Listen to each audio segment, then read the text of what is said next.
talking about? What you talking about? What you talking about? What you talking about, It really is a time when all of us have got to start talking louder than ever. The rapid speed of, if you like, globalization. The world government, world army, world central bank, world currency, world microchip population. Don't be afraid. No, be afraid. Be very afraid. The important thing is to know where they want to take us. They had to destroy the dollar, destroy the pound, destroy the old order, while they've been building the new world order, this technological enslavement system. The FBI is taking on $1 billion project to gather fingerprints, palm patterns, even digital pictures of faces. Eventually, it could expand to include iris patterns, face shape patterns, scars, even information about how you walk and talk. It's called biometrics. We want your soul. You can't handle the truth. Time to Howl at the Wolves. It's Saturday night, March 7, 2026, or 2026. What did they say at the Bilderberg Group? As you like it. Lieutenant Keith Temple in studio. Good to be here. Awesome. Every Saturday night. Good group of people to chat with. Good group of listeners to inform. Adam Earth, we'll keep you abreast. Adam Earth, of course, is out tonight. And Scotty Hare is out tonight, and we'll see when Scotty makes his return. It better be this year. I mean, come on. It'll happen. Co-host somewhere deep inside of North Carolina, co-host Dr. Brooks Agnew. How are you? Doing wonderful. It's a great Saturday night. The weather is spectacular. Awesome. It's nice weather all around here in Jax and up in North Carolina. Rock on. We talked before airtime with Brooks a little bit, so we're not going to do the show tonight. Just kidding. But yeah, so you enjoyed that Villa Marsala. I did. You know, Chad. It's not just it's Villa Marsala. Yeah, Man, it's too cool. Too cool for school. Every Saturday, like Brooks said, man, he gets to hear about it, and I get to enjoy it. So awesome. I did it with roasted Brussels sprouts, Brooks, done in rendered bacon. We like Brussels sprouts. Yes. I like bacon. Bacon and Brussels sprouts are lovers. Sure went together tonight. Brooks, you know, there's nothing going on geopolitically, so I figured tonight. Wow. You know, I told Keith, I want you to talk me down. I'm kind of with Tucker on this. We need to get this done soon. I mean, I know there's a rhyme and reason, but where do you stand on what's actually going on right now? Well, I mean, last Saturday night, we started the war. And so this Saturday night, the war is about finished. What history have we ever seen where we fought a war and lost 8 people or 6 or 8 people? Like, none. The munitions that we're using are so accurate, so precise. They're able to destroy exactly what we want. All we have to do is find it. It really changes the nature of warfare. And the fact that we have a commander-in-chief that has a goal in mind, an end in mind, and a mission that's achievable makes it that much more amazing. We're just watching it in real time. The Democrats hate it because they poured so much money into that. You know, they poured $1.8 billion worth of cash. They lifted $12 billion worth of sanctions so that Iran could build the bomb and destroy Israel. That's what they put their money in to make happen. And it didn't happen. And they're upset. And I, frankly, am just tickled to death that they're upset. And among other things. But this conflict is really going well, and I think it's going to end pretty soon. The call for unconditional surrender has gone out. There may not be anybody left to surrender, but that's fine too, because then the people of Persia and Iran can take over the government and carry on from here. I'm with you on that. What concerns me is the Kurds amassing, with a ground attack. I mean, what are we looking at with that? Well, the Kurds have been told to stand down. They're holding at the border. Trump does not want them to get hurt. He's not going to send them into harm's way. We're going to finish this from the air. There's no place they can hide. It's not like, Korea, where they could hide, under the trees, and we had to invent Agent Orange to defoliate the trees so it could expose their soldiers. It's not like that. There's no place for them to hide. And spring is coming, and it's going to be, you'll see, they're already down 90% in what missiles they're able to shoot. Not because they don't have the stockpile, they probably do, but they don't have the launchers. We've destroyed every single launcher. We've sunk their entire Navy, their entire Air Force. They have nowhere to go but outer darkness. Yeah, listen, I wanted you to paint, talk me down. Well, it is, war is not about diplomacy. It's not about breaking the will of the enemy or any of that crap. I mean, I'm a big student of World War II. So's Keith, and I'll tell you, I don't like the way we prosecuted that war. We bombed them day and night, British Lancasters and B-17s, and we bombed everything. We carpet bombed them. We bombed entire city blocks of stuff that had nothing to do with nothing, just to break their will. And then in Japan, we used 2 bombs to kill about 180,000 people that had nothing to do with the war, just to break their will. We don't fight wars that way anymore. We go after the enemy. Well, and I think maybe that's a positive saying on the development of humankind over the last 50, 60, 70 years is that, I don't think we really viewed the Japanese as fully, human as in Caucasian Europeans. I mean, we looked at them as a different race, and didn't have the same expectation of life. And I'm sure there was a lot of hatred between the British and the Germans. And, and the issue was at that time, the electric and the leadership didn't mind civilian casualties. That was just part of warfare. Yeah, that was part of warfare. You're absolutely right. And look what Roosevelt did when the Emperor of Japan invoked the 5th column, which the 5th column was an order that went out from the Emperor of Japan. All people of Japanese descent or nationality in the United States were to attack our nation in every way they could possibly do it. And so Roosevelt responded by interning every single person of Japanese descent in this country and held them till the end of the war. Now, the Ayatollah gave that same order. Every single person of Iranian descent in this country is supposed to attack with everything they have. Of course, the Ayatollah was dead a little while later, and so was the rest of the Ayatollahs.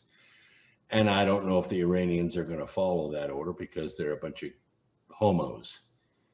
I'm just telling you, the Muslim Brotherhood is a bunch of homos. They're afraid of women. Mm-hmm. They like to screw little boys and goats. They don't like women. Women are animals to them. They're property to them. And I don't think they can follow that order in this country. Sure seems like the women across the world are pretty much in celebration. I kind of agree with you. I don't see an awful lot of men out there celebrating, but there sure are a lot of women out there across the world. Yeah, I think if we gave all the Persian women a 45 automatic, this thing would be over in about an hour and a half. Mm. Mm-hmm. 45 ACP. That's right.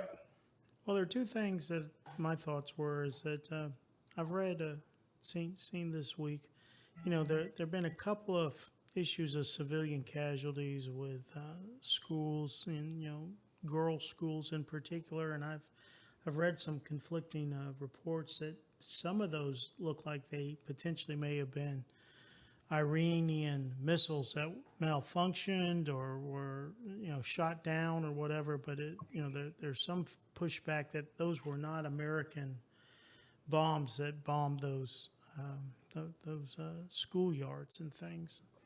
And the second thing is I'm 62 years old and I'm still trying to get my arms around this whole thing. And it's a theme that Chad and I have talked about a couple of times about being wired differently. And I've thought about it like Brooks, kind of like a historian. I'm thinking about the DNA and the Patriots in 1776 standing up to, Britain, and then, the pioneers, tackling the West, and cover wagons and, and then, the soldiers, like you say, in World War II.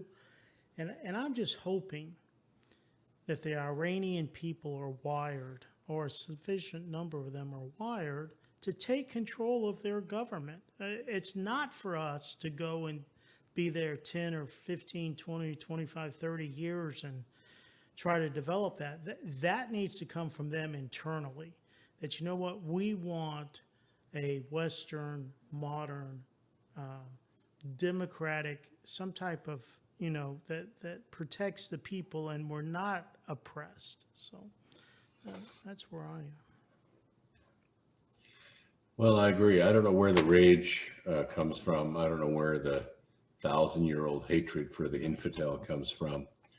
I can't fathom it. I'm more of a live and let live kind of guy. But if it comes down to us or them, I think it's a pretty easy decision.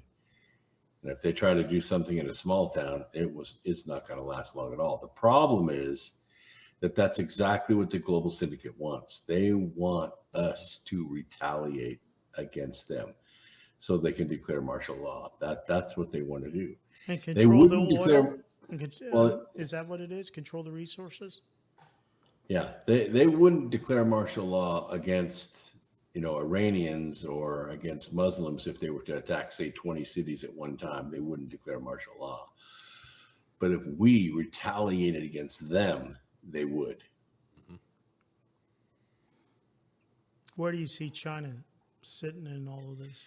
I think China's going to sit on the sidelines right now. And here's why. Because Trump is really playing this at a 5D chess level. China gets most of its oil from Venezuela and from Iran. Right now, we control all the oil leaving Venezuela. And when Lloyd's of London and the other insurance companies, the other British-controlled insurance companies said, we're not going to insure any boats going through the Straits of Hormuz, they stopped driving through there. They stopped going. Not because Iran has a navy. They don't. I mean, these boats would be perfectly fine. They wouldn't be threatened at all. It's the British that shut down the flow of oil by removing the insurance. The next day, Donald Trump stepped forward and said, I'll insure the boats. Right. I'll make sure the U.S. Navy is there and all boats of all nationalities can travel through the Straits unmolested. That is going to put Lloyd's of London out of business. Wow. And it's also going to turn all the control of the oil, 90% of it, that would go to China in the hands of Donald Trump. And that means if China steps out of line, the oil gets cut off. Just for our listeners, what we're talking about is Lloyd's of London. They insured the oil tankers going through that part of the world. And when they stopped the insurance policies for those oil tankers through that part, the oil tankers stopped. And Trump stepped in and said, we'll underwrite that insurance policy, and basically taking all of that business from Lloyd's of London and bringing all of that flow of crude oil under U.S. control. It's a brilliant move. But what it does is it puts the flow of oil, the free flow of oil, in the hands of Donald Trump. And that means that China now has to depend on the U.S. for that flow of oil, which is exactly where Donald Trump wanted to be. brilliant. Yeah. There's, it is, and I Brooks, you're laying it out perfectly there. I like I said, I knew there's a rhyme and reason in all this. I just hope we can get this done as soon as possible before it gets a little too.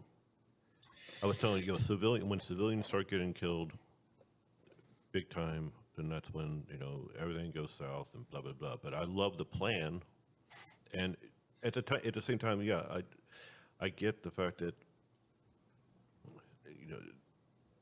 their overall goal was to destroy Israel and blah blah blah. But hey, so far so good, right? I guess I'll leave it. Yeah, when you talk about civilians, what is it? 36,000 plus civilian protesters in Iran have been killed, and we've lost 8 troops. So humans are humans, and the killing has to stop. Yeah.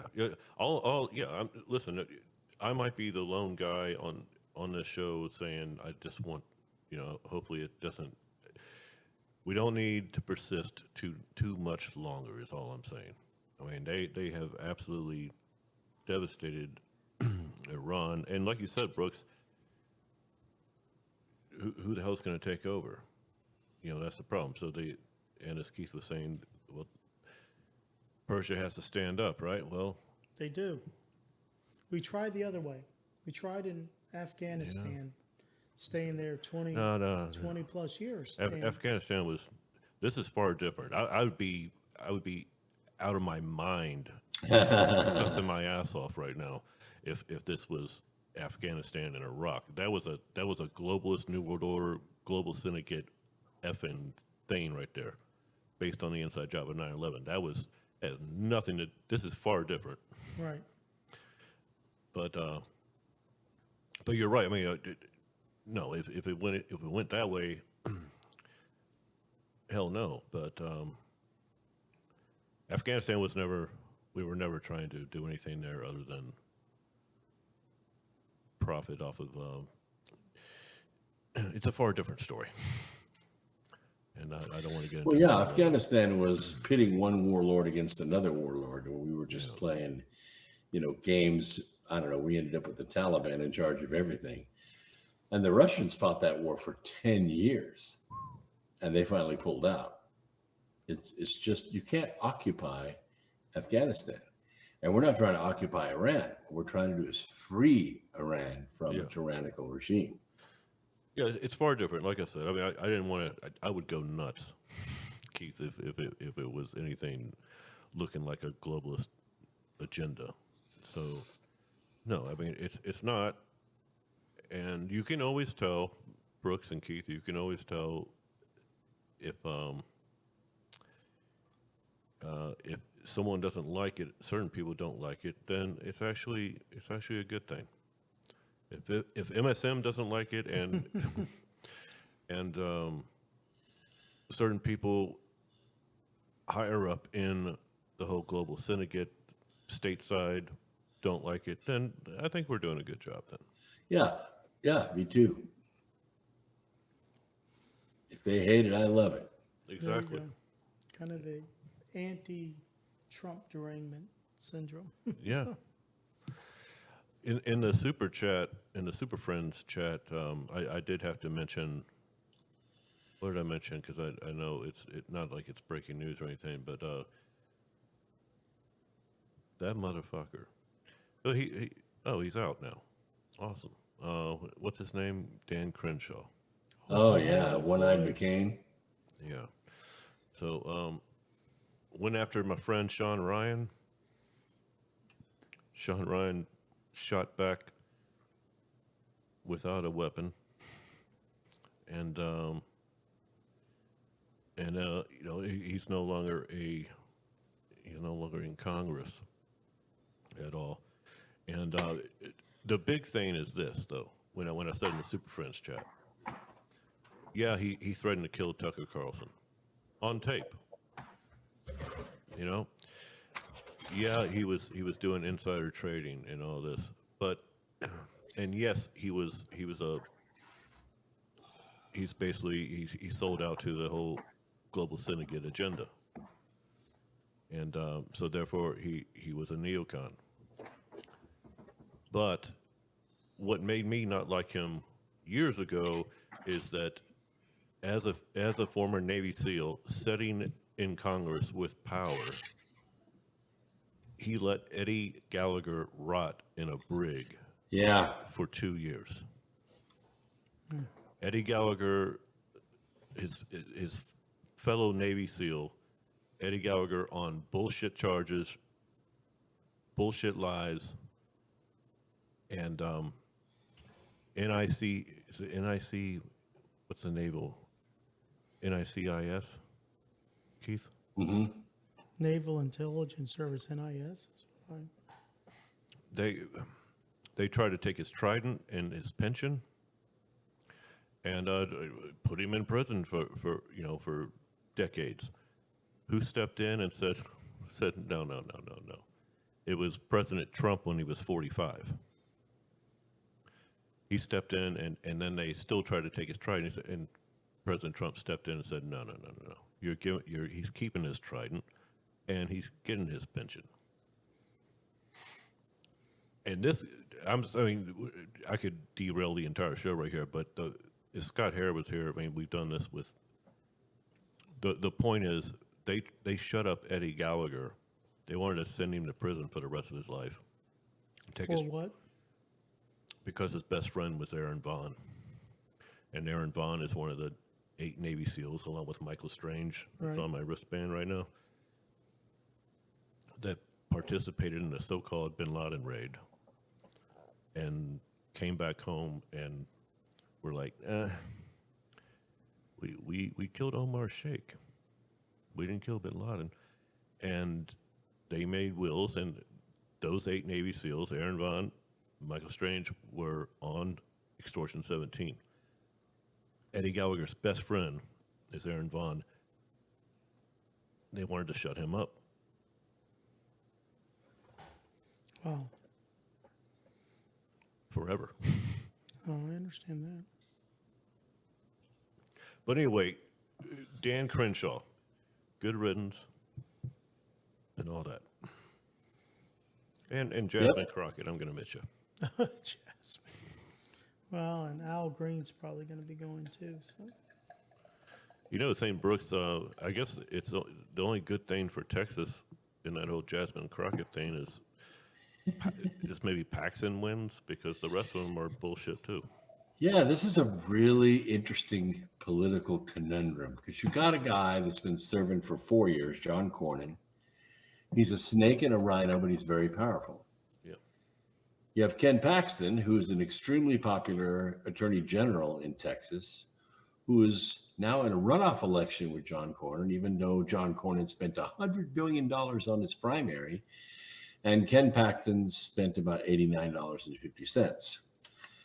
So Trump is in a position now where he has to, or he wants to, endorse one of these candidates. The trick is that John Cornyn is the key vote to getting the Save America Act passed. And John Cornyn has not supported Donald Trump, tried to get him out of office, tried to keep him off the ballot, tried to prosecute J6ers. He's not our friend at all.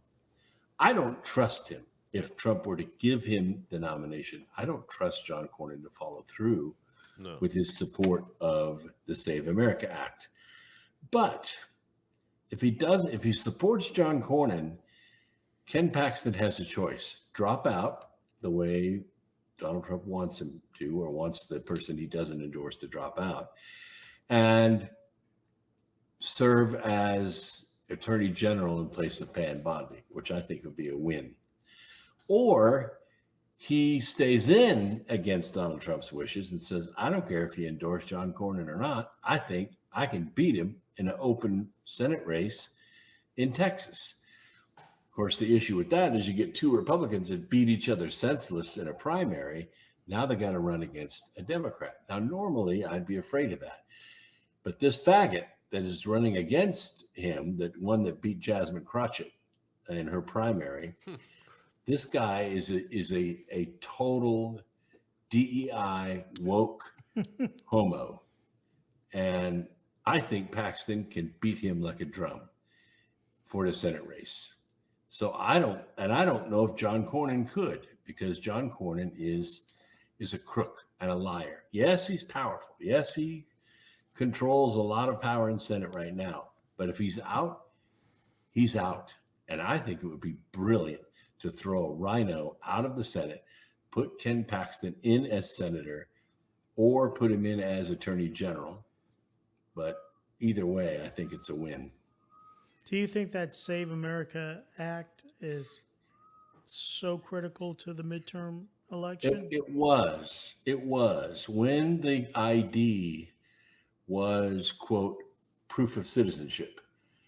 But in order to get Cornyn and Collins and Murkowski to come on board, which actually brings it to 50-50 so that Vance can be the tiebreaker, they had to compromise and accept any picture ID, which in most states is just a driver's license. The trouble is that in those states, the driver's license is not tied to your birth certificate. So Jersey, Illinois, California, Washington State, driver's license is not tied to your birth certificate, but it would give you ID to allow you to vote. In fact, they're already registered to vote, hundreds of thousands of them, which is enough to swing the election. So I don't think the Save America Act is everything they're saying that it is, because they had to compromise it in order to get it to the 50%. And even with it, I'm not sure that we're going to win those states that you just mentioned anyway. You know, even with the more beefed up version. The what would do it is an executive order, which I happen to have a strong feeling is in the hopper. It is called the Emergency Election Infrastructure Act. And what it does, it's a federal executive order that forbids mail-in ballots in federal elections. You have to vote in person. Amen. You know, I mean, now you can vote for 3 weeks, but on election night, it ends, and that's it. There are no mail-in ballots. Right. I love that. Her name escapes me right now. I was watching her. She's in the DOJ right now, but under the Civil Rights Division of DOJ. But she brought up a great point in this interview, which was kind of off topic, and she said she came here when she was 12 years old, became a legalized citizen and all this. But she's in the Trump DOJ right now, and she said, we need to have election day, not election month. Well, if we're going to do that, we need a lot more voting places, because people are not going to stand in line for 8 hours to vote. We need to have, an election station every 4 blocks. It's possible, though. It is possible. It is possible. There's no real problem with the early in-person voting. I mean, we do that in Florida. I mean, we open the polls 2 to 3 weeks at a time, and there's a constant stream every day, after work. Same in North Carolina. And so. But what we should do is not publish the results or share the results of early voting at all. Don't tally the votes until the polls close on election day. Yeah. That's perfect. And I think what the member of the DOJ, Keith, was basically saying, and Brooks, she was not talking about early voting. She's talking about not having an election month, meaning. Right. Post. Yeah. Post. Yeah. Well, I'm with Keith. I don't care if they have election month. Just once election day is come and gone, there's no more counting. You can't count for a week or two until you get the results you want. And receive that's what she on postmarked ballots, a week or 10 days after the election. That's what's ridiculous. Oh, it was lost in the mail. It's been posting around the post office for a week. Yeah, don't tell me about lost in the mail. I have 33 cases of products stuck in New York because government is shut down. The U.S. Customs has boxes stacked to the ceiling, and I can't get my product out of New York and into my warehouse. So don't tell me about delayed mail. What's going on there? Well, Democrats have government shutdown. Well, they have DHS shutdown, and U.S. Customs is under DHS. So they're running with a skeleton crew, and that crew's not being paid. They're just working anyway, but they're not being paid. And they're the ones that clear packages through U.S. Customs to hit the U.S. mail system and be delivered. I got a package today I ordered 6.5 weeks ago.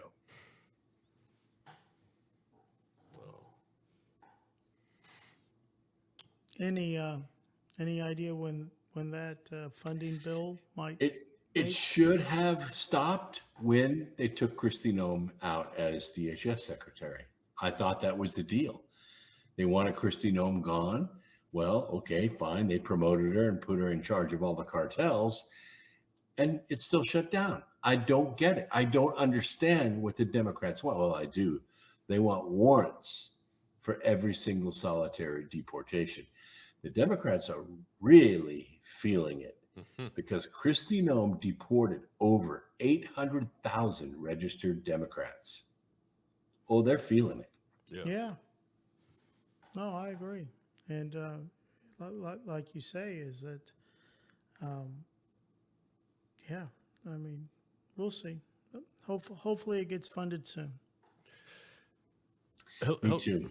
Help me out real quick with the Noem thing. She's still, she got a golden parachute in a way, right? But what? Yeah. But what's the point of?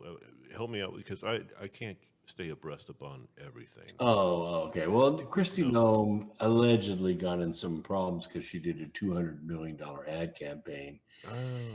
Oh. But this ad campaign was well known in advance. She asked President Trump if he wanted to be in it, and he said, no, you be in it. And to tell you the truth, I've seen all the ads. They're great. They're wonderful ads, and they make Americans very proud of Homeland Security and the job that they're doing. It's all about America. It's all patriotic. They're gorgeous ads. But that's what they thought they would take her out with, so they pressed it in the hearing. And Kristi Noem, of course, answered the questions, but they say that's what sealed her doom. And au contraire, because she was taken from DHS and put into the shield of the Americas. So now she's running a force that covers Canada, the U.S., Mexico, and Northern South America. And she's covering a task force to destroy the cartels. And this allows Rubio to focus more on the Middle East and other areas that he needs to. Exactly right. If Kristi Noem could speak fluent Spanish, it would be amazing. Of course, she has staff that can do it. But yeah, you think you saw her do a good job on the border? Wait till she goes after the cartels. Nice. See, I get informed by Brooks right here. There you go. The one thing I was confused about is Noem. Because you're gonna get a little bit of stuff dripping through from MSM, and they make it sound like Noem got fucking fired. Yes, they did. They tried to spread the rumor that she slept with Corey Lewandowski. Republican. She's married. She has 3 kids, happily married. And she said, I absolutely did not sleep with Corey Lewandowski. Not that you wouldn't want to, but she's a beautiful woman. But the point is, a beautiful woman is hit on thousands of times a month. They get immune to it. They're not swayed, like a fat girl that's a senior in high school. They're not swayed like that. She is a tough woman, and I believe she was faithful to her husband. But that's what MSM, that's what the fake stream media is trying to do to her. They're trying to assassinate her because she's beautiful. And the other thing that surfaced, and I read this in 2 different sources, is that Kristi Noem had uncovered a report. It was a manifest for a travel event that included, I believe it was Chuck Schumer, Shifty Shift, and a couple other guys, and 12 minors without passports. Well, Crazy. She was about ready to go public with that. And Well, that's why Chuck Schumer said good riddance when they took her out. Right. But I don't think that's the end of it. Well, what I had heard, besides the issue of what you've brought up, Brooks, is that this $200 million ad campaign, they were trying to say that it was some type of, I'm going to use the word embezzlement. But in other words, it was a no bid contract to someone and inferring that she was getting a kickback from it and, all that dirty nonsense. So. Oh, not like a $2 billion website that certain president created that didn't even work. Right. Right. Or the Stacy in Georgia, Abrams and her kickback and what, her government, NGOs and all that. Yeah, she formed for those of you not familiar, she formed a nonprofit for $100. She opened a bank account with $100 in it. And Chuck Schumer put $2 billion in that account for her. And we've not gotten it back. Right. wow. Crazy. Right? It reminds you, it's like, who can be the most corrupt? Let's do the Clinton Foundation, right? Just go down go Joe Biden about, the issue of Hunter's $1 million watercolor paintings.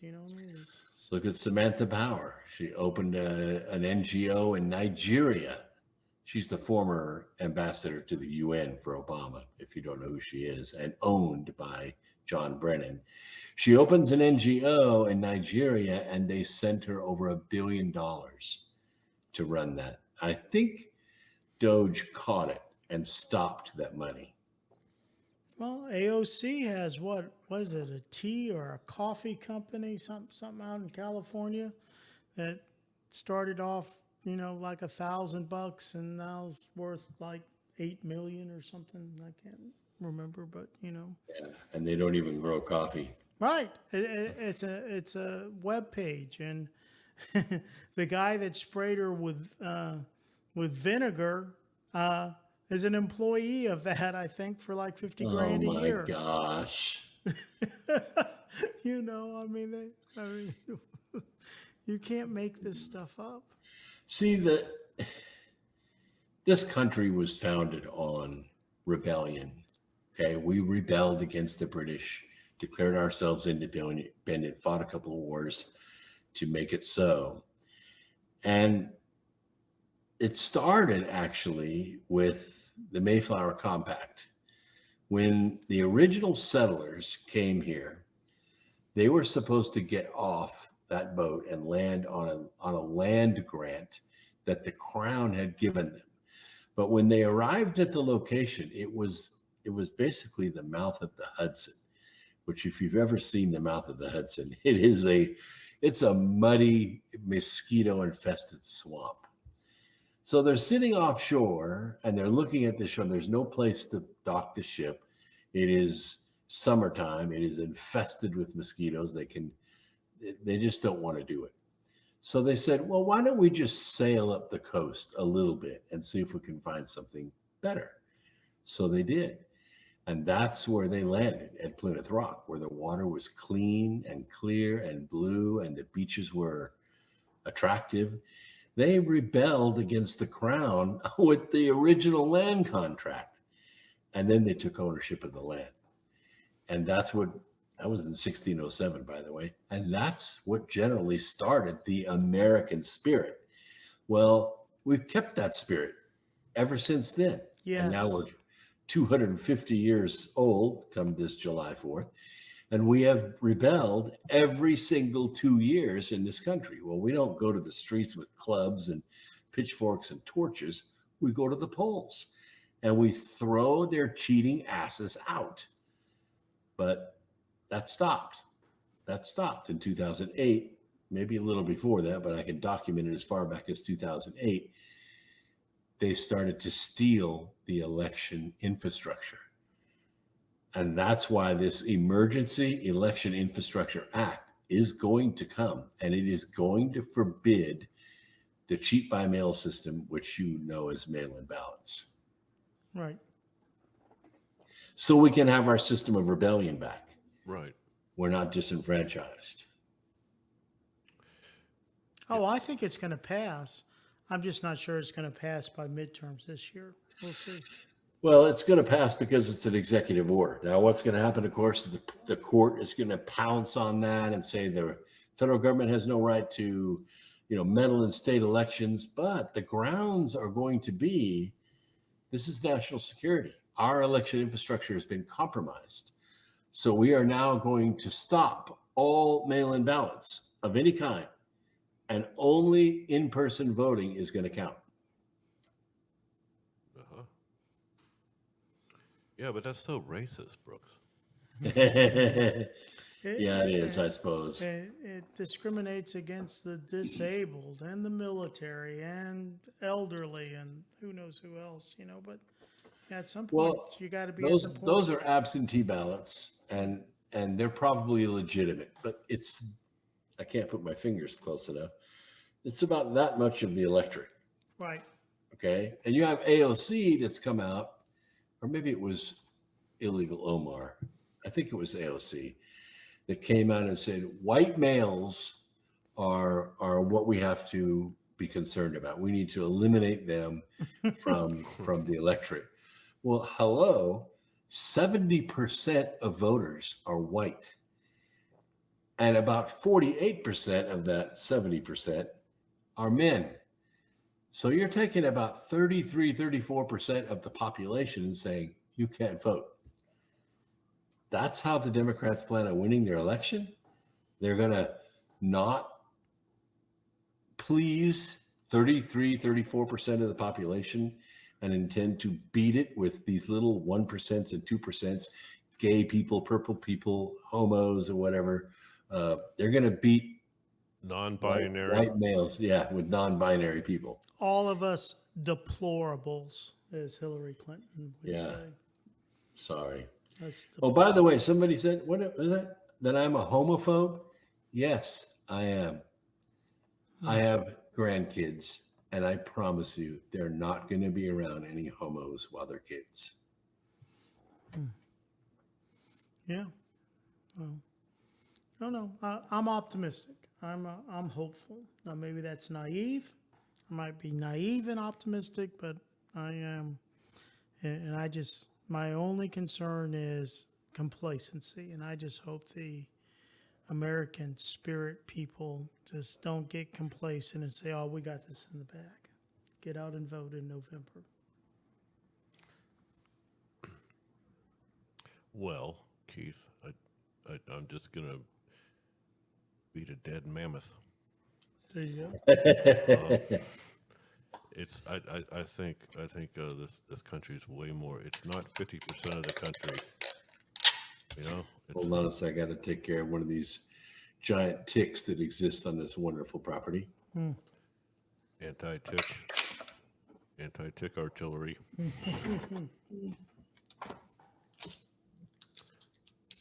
But what I'm saying is I'm still optimistic for the midterms. Is what I'm saying. Yeah, I am too. I'm just hoping there's an awful lot of time between now and then. That's more than 6 months. And, there's a we lot. Capture them in tape. There's a just lot to that let can you go know how on. big these Talk things about are. Iran,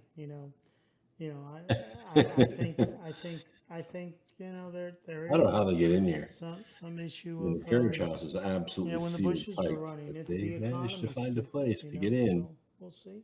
Okay. Yeah, we will see. How we got deer ticks? Yeah, I don't know. Is that what they're called? Yeah. It's pretty big. Yeah. Yeah, just Anyway, as long as they're not It's tarantulas. looking for some place to. he's in box state now, so he's gonna die of old age in the trash can. There you go. Ticks.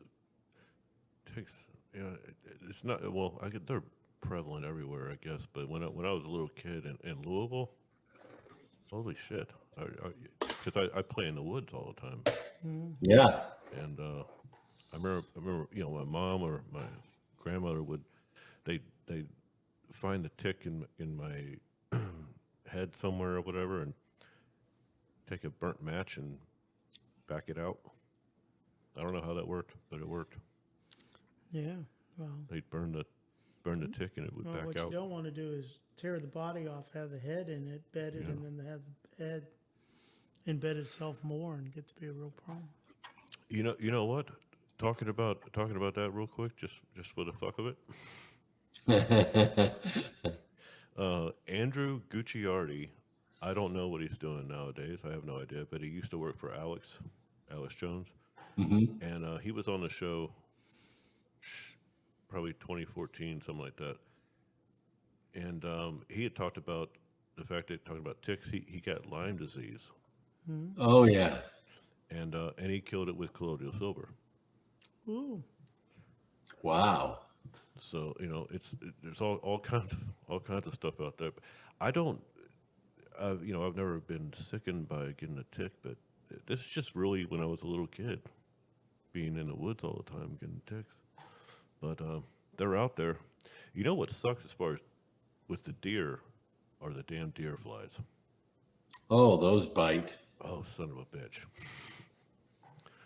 One bit me when I had to log home, Bostwick, Florida. It's like an hour outside of Jacksonville. I lived there for 3 years, and I swear to you, there's deer on the property. There's everything on the property. Fucking rattlesnakes, moccasins. But one of those yellow flies or deer flies, I swear to you, bit me one day. It flew at me and it fucking bit me in the bottom lip. Oh, wow. And I've been bitten by deer flies all the time, and it sucks and blah, blah, blah, but no big deal, It hurts, all this, but it bit me in the bottom lip, and I swear to you, one side of my face, from the one part of my bottom lip and the rest of my face swelled up. I mean, beyond recognition, swelled up. And I didn't really know, So I was like, well, there's a fire station in Palatka. So I had to drive like 30 minutes to this fire station, and I knocked on the door, and he took a look at me, and I said, I don't know. I'm just checking. I'm not panicking, but this looks really bad. It was like, it does. Now, are they worse than horse flies? I've never been bitten by a horsefly, but I'm telling you, They smart. I can tell you that. one side of my face from the bottom lip on the other side was just a clown show. It was so swollen beyond. You cannot recognize me. And he said, you're not going in an anaphylactic shock or anything. Just go get some Benadryl. He told me to go get, the fireman, he told me to go get some Benadryl. So I had to drive into Palatka and walk into this Walgreens looking like scaring the living shit out of people. Elephant Man. Yes, I swear. People were looking at me like, holy fuck. Stay away from me. But Brooks, correct me if I'm wrong, but wouldn't nature in that type of situation, Chad's body then becomes somewhat more immune to that type of thing. In other words, it probably happened because it was probably, I think it's because it bit me on the lip. Yeah. I've been bitten by them all over the place. I got you. So I don't know. Maybe I like natural immunity of stuff. I do. I think that's a lot better than. Yeah, the human body is pretty amazing that way. Isn't it crazy? it's and that's not my field of study at all. But I'm just like, wow.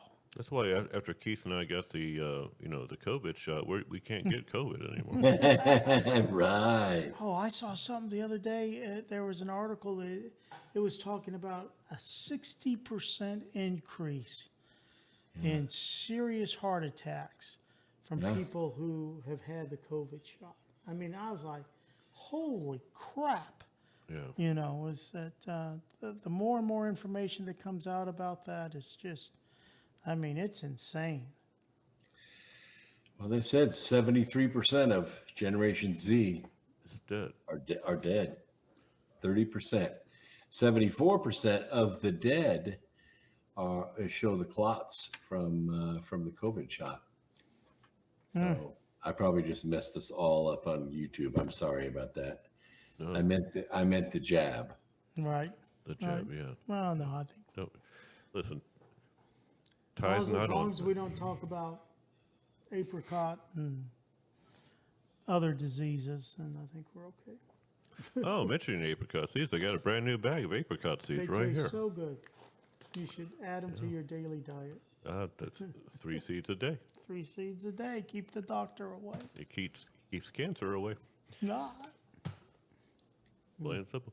Apricot Power, folks. If you want to get apricot seeds, go to apricotpower.com, and they'll fucking send you a bag of apricot seeds. Go to Native Sun and get B17. Well, that's what this is. I know. I'm just saying. Yeah, we'll do anything to get YouTube to ban us again. It just gives us more views on Rumble. There you go. Hey, go listen to the January 24th show that YouTube banned on Rumble. Makes sense, right? Sure. Yeah. Check out this EP 104, the Midnight Special episode, January 24th, 1975 station Holy on YouTube shit. Music. What was that? Chad has one of these AI, I don't know, speakers that every once in a while chooses to chime in on our conversation. Yeah. So, Oh, how about that? Let me turn this off. he's going to unplug the booger. Where is this? Oh, there it is.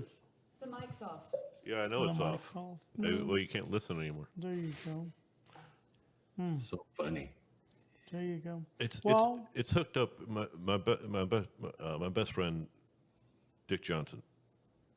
This is hooked up to his house. Shut up. So that way, basically, his music list, my music list, they're all hooked up, right? So I could ask this thing, hey, play Pearl Jam's entire album, Yield, and it'll start playing it. But the problem is, Crazy.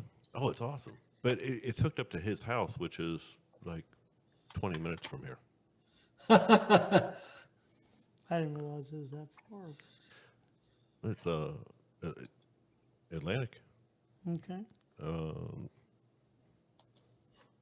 He's right past Sin City. Ooh, okay. Yeah. They're in Arlington. Yeah, yeah. Sin City, folks, great place. But it's crazy. It is crazy, Brooks. I was telling Keith earlier, like this morning. What is morning for me? With I being a don't night know. owl. But as I was getting up for this evening and stuff, I'm not out of bed yet, and this motherfucker sits there and says, "Your AC has been turned off." That's Dick Johnson's house, because he's out of town all the time, so he turns it on and turns it off remotely. But I'm like, who the fuck is in here? You know, and I had to get used to this voice thing. All right, shut up. So, Brooks, I saw the Supreme Court's going to pick up a case that's going to see whether or not oil companies Yeah. are responsible for climate change. Huh. Yeah, I don't think that's going to go anywhere. I don't either. I was surprised they picked it up, but, you know, I guess maybe they, I don't know. Climate change. Climate change. They can't determine whether or not it's getting warmer or colder, but they just want to say that the change is carbon, and hydrocarbon. The creation of the term carbon footprint is the problem. Yeah. Yep. Well, I mean, it started with they want it the way they want it. The global syndicate, the globalists. They want control. That's what They want your money. Right. Yeah, but it started with global cooling. Then it had to be renamed to global warming, man-made global warming, and now we settled on climate change. Right. It's the same damn thing. Yeah. They just can't figure out which way it's going. They just rebranded. I remember the creation of the carbon credit. Yes. Because I was in the electric truck business, I thought, well, this would be great. I'll go after some of these carbon credits because my trucks don't pollute. Well, that's when I started down the rabbit hole of corruption like you would not believe. Turns out California had a limit on the number of cylinders that could be sold in that state. Number of cylinders. And once a car company got to the max cylinders that they could sell in that state, they weren't out of business. They had to pay a carbon credit, a carbon tax, in order to buy more space to sell more cylinders. And that money that was spent by the car companies went into a fund which was able to, well, was supposed to be set aside to fund electric car companies like mine. So I applied for the money. And after a year and almost $300,000, I spent $287,000 chasing this grant. I was told that money was earmarked for General Motors when they came out of bankruptcy. I said, what do you mean earmarked for General Motors? They're not an electric truck company. I am an electric truck company. But no, that money was set aside for the car companies. So they're just pulling out of one pocket and putting it in another pocket while the state skims a little bit off the top. California created what was called the California Air Resources Board, CARB.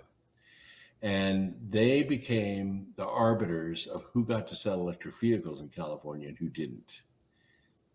And it cost $75,000 to get on the list, by the way. Didn't guarantee that you could sell them in California, but that's what you had to pay to get on the list. Just to be on the list. It is a big game, people. Yeah. It's a big game with lots and lots of, by the way, the whole carbon credit scam was completely exposed and everybody went to jail.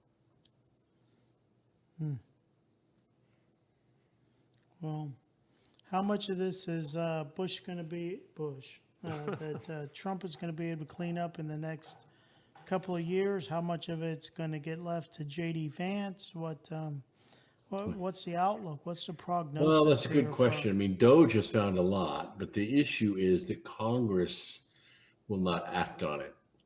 So what has happened is the agency that has control over that, like USAID or, some of these larger ones that Doge was able to find, they actually sequestered the money. U.S. Treasury came in and sequestered the money. Yes. So none of the money could go anywhere. Right. Frozen. But that was all done by the executive branch. That was not done by Congress. Right. So the answer is yes, it could all be fixed by Trump if Congress would act. But they haven't. They haven't taken a single Doge finding and turned it into law yet. That's crazy. What about the issue about Congress voting not to expose what they're paying to pay off sexual harassment charges? I mean, It's a little stickier than you might think. Okay. That's why I'm asking. Congressmen get accused of sexual improprieties all the time. Sure. And 90% of the time, they're innocent. They have nothing to do with it. It's sort of like Matt Gaetz taking that staffer, across state lines, doing her a big favor, giving her career a big boost or whatever. And somebody said, oh, well, he's transporting a minor across state lines. And a lot of pressure was put on Matt Gaetz, and he ended up resigning over it. There's a slush fund to take care of these allegations that are made against congressmen, and they pay these people off to keep them quiet. They buy their silence. but 90% of the time it's fake. It's sort of like false rape charges. Okay. So they don't want the list revealed because it would ruin these congressmen's lives, and they had nothing, they didn't do anything wrong. But in cases like Adam Schiff, where he had sex with an 11-year-old boy, or Denny Hester, who was paying a boy that he'd had sex with for years, and if he finally, the kid was starting to ask for cash, and so Denny started pulling cash out of his account. And he got busted for structuring, which is it's a crime if you take out more than $10,000 in 1 year out of your checking account in cash, and then you have to start accounting for it. And that's when these payoffs to this kid turned up. And he was Speaker of the House, for crying out loud. Yes. Those allegations are real, but 90% of them are not. Mm-hmm. Yeah, I haven't heard that name in a long time, Bruce. Holy shit. Oh. Yeah, it would ruin people. I mean, Lauren Boebert, look at probably Marjorie Taylor Greene. All these people have allegedly had, sexual relations, extramarital sexual relations, which is not really copacetic in the Congress. Now two guys can get naked and go have at it in some boardroom and nothing will happen. But a man and a woman, or a man and a kid, or a woman and a kid, it would be too much. It would take their careers and flush it right out the window. So they created this slush fund to take care of those allegations. And that's why they voted to not reveal the names. And by the way, it was Republicans that stepped in and voted. I think there were 23 Republicans that said, no, don't release that list of names. Right. No, it was bipartisan. That's for sure. Yeah. I mean, basically what the public is saying is, what do you mean it's none of our business who you're sleeping with? Well, it is our business, but the congressmen are saying most of this never happened. They're just allegations, and these people are paid to keep their silence with a non-disclosure agreement. Well, but I want to be devil's advocate here, is that it's funded by taxpayer money. It's not like it is. It's not like the congressmen are ponying up, to 504, 501c3 charity, to cover that. I mean, it's a taxpayer funded slush fund to pay off these non-disclosure agreements for people who make allegations, true or false, against congressmen. And I get it that it's not quite as straightforward as I might hope that it would be, but. Now you take the victims of the Jeffrey Epstein operations. I think they should go for it. I don't care about if it would tear government down or not. Tear it down. Oh, yeah. I want all these people that were, in a hot tub with Menudo. I want them all to go to jail. I agree. And it might be ugly, and it might be shocking, and, be careful what you wish for, but, I don't know. It would put a stop to it. Maybe all this stuff that goes on at Bohemian Grove and Skull and Bones and all that stuff, maybe it would end if some people went to jail.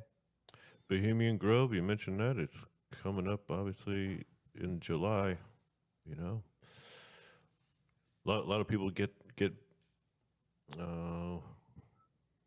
what's the word for it when they get compromised, and a lot of photos, a lot of situations are done at Bohemian Grove. Well, and of course, sacrifice a human effigy of a baby to the fires of Moloch. While you dress up in robes and wear masks. Is that it doesn't take a lot of convincing to me to think that Hugh Hefner and Epstein were both government assets to put people in compromised positions. Sure. But at least at Hefner's, most of the women were consenting adults. Yes. At Epstein, they were kids. Yeah, you leave Hugh alone. there, Keith. Yeah, the Oh, grotto. I'm just saying, is this was people? Hugh Hefner was 40 years, 30 years before Epstein, and so I mean, maybe there was some, like you say, some decency, morality there, and maybe society has been so corrupted that, you know, maybe a congressman, you know, staying with a centerfold, you know, might not be enough to compromise him. So now you got to go get him with a 16-year-old, you know, 14-year-old, whatever. I don't know. Well, I miss a good Playboy. At that point, it's not about the adults; it's about the kids. Yeah. And I've been around, you know, the father of four and every kind of contest you can think of, from sports to beauty pageants. I've seen it all. These moms that put their little girls in these situations where they get that big break, they get that magazine spread, they get that commercial on That TV, photo they get shoot, an opportunity in a film or something like that. Absolutely. I've heard the mothers say, it will only hurt for a little while, baby, and then you'll be famous. I've heard them say it. Britney Spears. who just got a DUI, I guess, in California, but yeah. I mean, she's 15 years old and she becomes a super because her parents pushed her into it. Sure. All this jazz, and she's, I don't know. Well, look at Justin Bieber, same thing. Absolutely. Yeah. She's a very talented little YouTube star, and his mom pushed him, and he became famous. He became rich. He also lost his soul. Brooke Shields' mom stepped in pretty well, I think.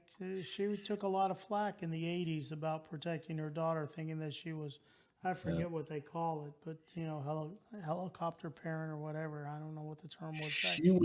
She was making movies she was not old enough to see. Blue Lagoon. Blue Lagoon with Addison, Adkin, whatever his name is. How old was she when in that movie? Because she's naked in it. She was like 14, 15. Yeah, she was 14 years old. She's literally naked in that movie. Yeah. No body double. Yeah. Yeah.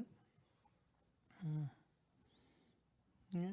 Well, she went to Princeton. I remember Navy played Princeton a couple of times. We went up there. Never saw her, but we were hoping.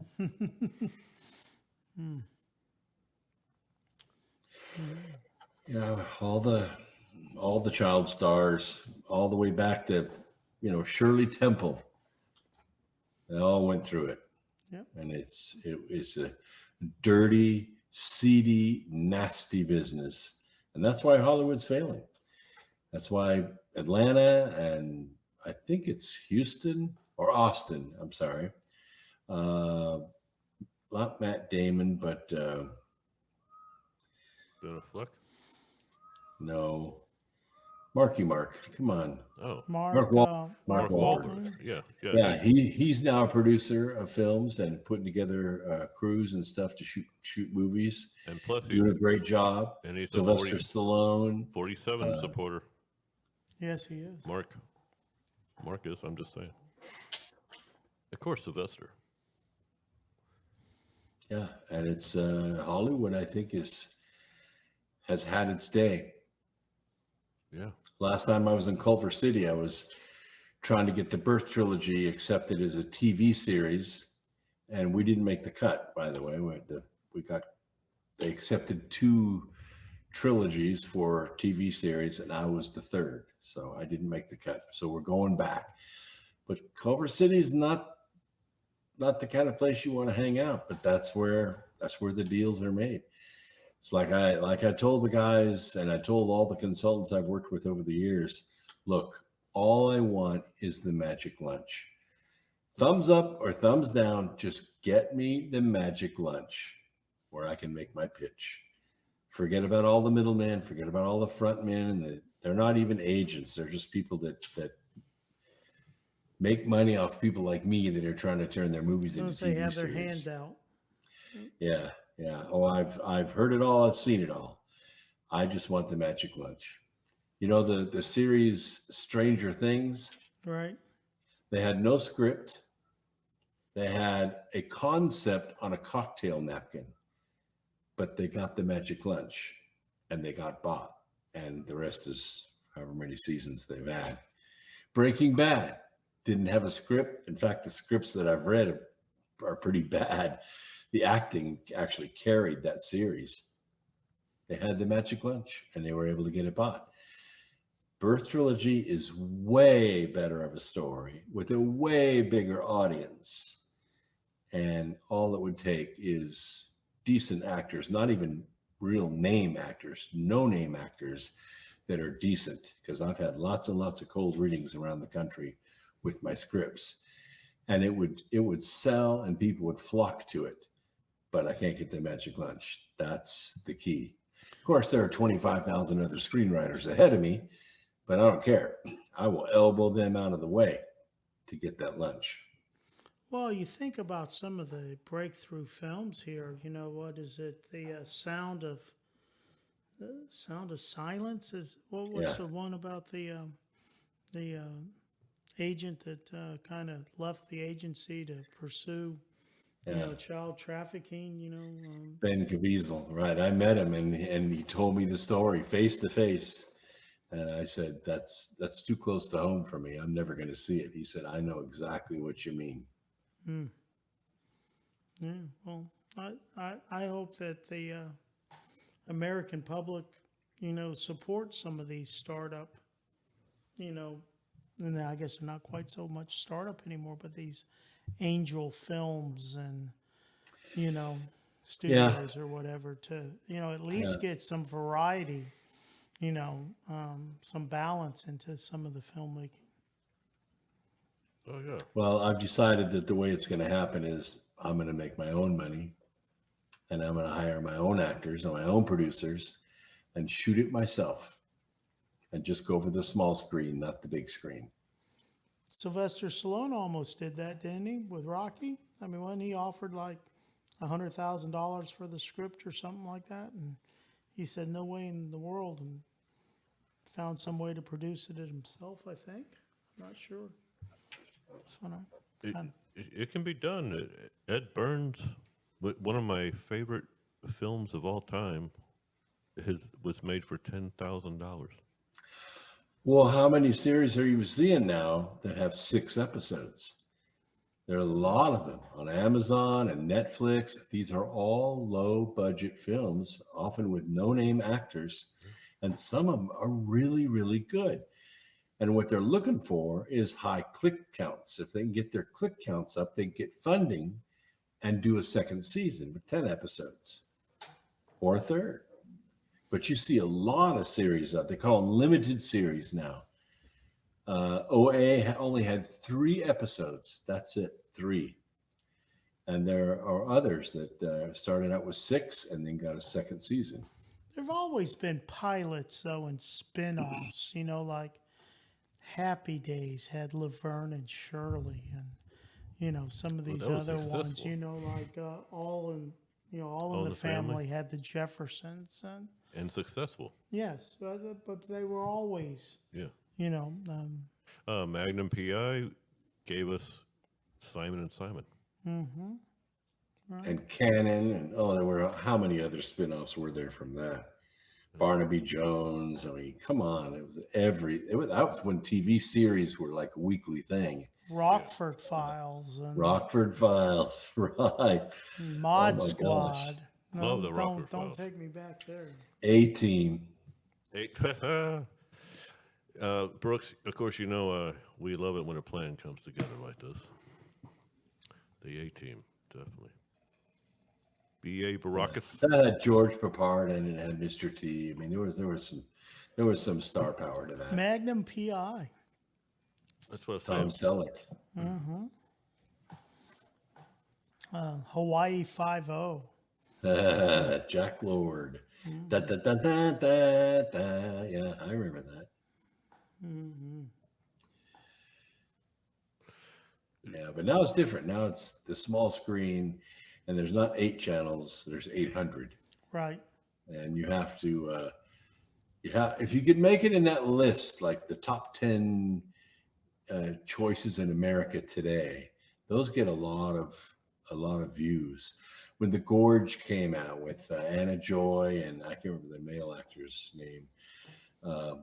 Both of those had several movies where they had done well, and then they made this short series called The Gorge, and it did really well. It had really high click count, and I think they're going to do a part 2 to that. We had talked last week. I think I was turned on in the way you're thinking, Brooks, but I was turned on to this show that I'd never watched because I just don't watch the whole. At a certain time, I stopped watching fucking television altogether. But you can still watch TV shows. So we talked about Dick Johnson earlier. He got me to watch King of Queens, right? And I watched the entire. It's a great show. Yeah, I love talent. Yeah. So I mean, there's a lot of stuff out there that I'm still not familiar with because I just don't watch TV. But it is incredible. It is incredible. I mean, there's still good stuff out there, is what I'm saying. But he did Mall Cop, and then he did. Actually, there were 2 Mall Cops that he did, and the other one was Here Comes the Boom, and it had Henry Winkler in it. That was a really good movie. Talking about Happy Days, right? No, it was about a school teacher who was part-time teaching English to people who were taking their citizenship test at night. And his friend was Henry Winkler, who ran the band in the school, and the school was running low on money, so they're going to have to cancel band.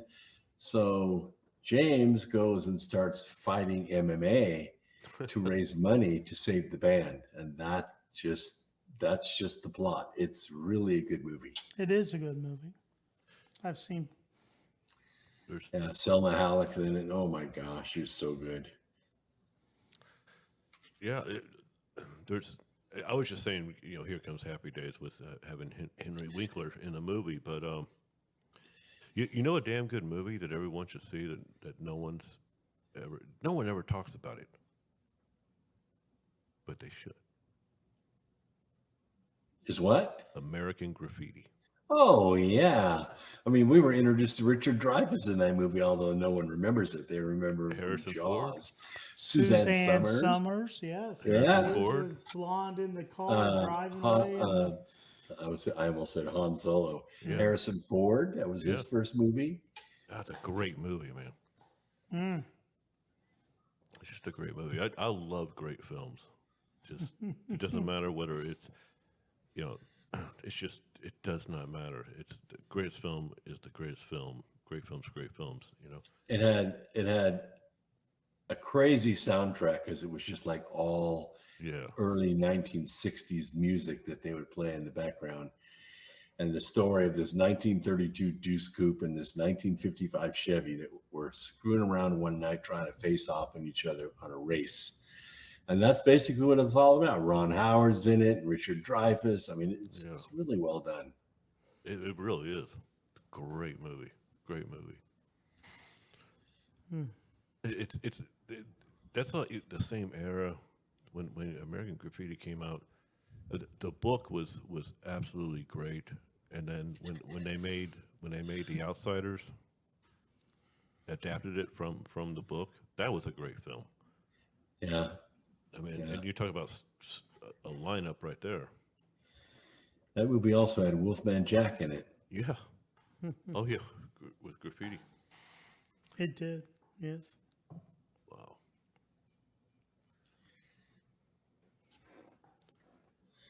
I like the film industry because a lot of good stuff can be done. You can really affect the world by making the right film at the right time. Yes. Like Avatar. I mean, Avatar changed the world. Not just the way films were made, but the message of the symbiotic relationship between the Na'vi and the planet Pandora is very similar to Earth. So it just hit with people. They really resonated with it. I need to see Avatar, Brooks. Are you telling me? Yes, you should see Avatar, and all 3 movies are pretty good. But The Way of the Water isn't as good as Avatar and the last one that just came out. Avatar, and that's James Cameron, right? Yeah. Okay. Yeah, James Cameron is a great director. Oh. It was funny because when I wrote Remembering the Future, which is your favorite book, yes, I published it in 2007, but I wrote it in the year 2015. I went to 2015, time traveling, and I brought back that information and wrote that book in 2007 to try to save the world. And the description of the races in Homeworld, which is a chapter in that book, is almost exactly like Avatar. Yeah. Wow. Okay. I've been told I need to see it over and over again. Yeah, it's a big screen movie, though. Well, you know, it's got enough years on it. Maybe I should go see it now. You know? It is a visual experience for sure. I'm glad you mentioned Mark Wahlberg earlier. Because, you talk about someone in Hollywood who is unapologetic about the fact that he supports 47, unapologetic about getting the truth out and all this. And so I'm sure he's a hellstorm in Los Angeles, Texas. I mean, Austin, Texas. Yeah. It's a joke, you know, but yeah. Don't California or Texas is what they say. Yeah. Well, I think we're fortunate that we do have some conservative, media persons, actors. Well, they're getting more brave to come out. I mean, James Woods has been out there forever, but of course, sure. He's paid the price too. He has, big time. But now, and whoever it is that plays the cat turd, also he's paid the price. Well, I mean, I think who's the mayor of Hollywood, the Western guy, he paid the price, and so did the guy who ran the NRA. Both of those guys. Oh yeah. Yeah, but it's getting less now. Is what I'm saying. I mean, now it's like, okay, like Mark Wahlberg has fuck you money, and so he's like, I don't care. I think Sylvester Stallone's pretty pro 47 as well. Well, yeah, but I mean, Sylvester's, but what I'm saying is, it's becoming more. You can see the lightning behind me here, and you'll hear the thunder roll in here pretty soon. And now we're playing Garth Brooks. And the thunder rolls. I mean, there's a big difference right there. I mentioned Garth Brooks, but then look at John Rich. Two starkly different people with FU money. John Rich is out there completely 47 supporter, and then you got Garth Brooks who's unfortunately woke. Damn it, Garth. It's just, but at least what I'm saying is, as far as whoever it is, whatever type of celebrity, actor, musician, blah, blah, blah, blah, blah, now it's becoming more okay to sit there and come out and say, no, listen, I don't like what you people are doing over here, with your binary, non-binary shit and all this and transgender bullshit. Yeah, no, I actually like America. Actually, I like baseball, apple pie, and and hot chicks. I think Charlton Heston. I like marriage. I like family. Charlton Heston is who I was thinking about with the NRA. I like the great one. I'm cool with going to church or just saying that I like the great one. That's what I'm saying. There's more people out there like that now. I hope so. Well, there is. I've given you multiple examples, starting with Mark Wahlberg. Nicki Minaj, is that how you say it? You know, I Nicki think Minaj? Yeah. Yeah, I think No, she's unapologetic about being a 47 supporter. Yeah. And she can sing. I thought she was just a rapper, but she can really sing. Yeah, it takes a lot of courage. I mean, she's put her career, everything she is, she's put on the line. Well, look at Robert Ritchie. You know, as Kid Rock. Yeah. He's been out there big time for a while. Right. And it gives other people courage to do the same, is what I'm saying. Yeah. Ted Nugent. Ted's been there for a while. Ted, who will never get into the Rock and Roll Hall of Fame because of that. You know, you talk about the Rock and Roll Hall of Fame. How bogus is that, by the way? Because you have bands like Iron Maiden and Megadeth and I could go on and on, who have been eligible for longer than they were a band. But you have pop artists in the Rock and Roll Hall of Fame. Yeah. Already. I'm not saying that Michael Jackson doesn't deserve to be in the Rock and Roll Hall of Fame, but he's a pop artist. Call it the Pop Hall of Fame, the Pop Rap The Hall of Fame. music industry, yeah. Music Industry Hall of Fame. Stop calling it the Rock and Roll Hall of Fame, because you got a bunch of rock bands that are still not in the Rock and Roll Hall of Fame. It seems to be very political sometimes. Yeah, there are a lot of metal bands that need to be in there, but it's a very, I don't know, the category is not that universally enjoyed, which I think it should be, because I think metal is awesome, all kinds of metal. Alice in Chains is not in the Rock and Roll Hall of Fame. Wow. That's absolutely ridiculous. I don't know how. Well, Smashing Pumpkins. Billy Corgan's a friend of Alex Jones, the lead singer of Smashing Pumpkins. Very talented. They have a wide variety of music that they play. Yeah, but he's also awake. Yeah. You know? I mean, when you go on Alex Jones's show as the lead singer of the Smashing Pumpkins and you talk about the New World Order and inside jobs and stuff, maybe it's like, we don't want this guy in the Rock and Roll Hall of Fame. He's too political. Brooks, do you know that I don't know if you know this or not, and that's why I'm going to tell you in case you don't know. My brother is prolific at effing me over with guests. My brother lives in Tallahassee. I can't say exactly what he does and all this, but he put it this way: he is an attorney, all this, but he works very close with DeSantis, all this, and he travels a lot and he meets a lot of people, right? So he is prolific in fucking me. With not getting me guests that I would like. Okay, for example, but he loves texting me the pictures. Yeah. So one day, that's funny. He's not doing it on purpose. He just forgets. It's one of those things. I'm not banging on him saying, "Hey, my brother's an asshole and he does this on purpose." No, but it started with Magic Johnson. He meets Magic Johnson. Magic Johnson's giving a keynote.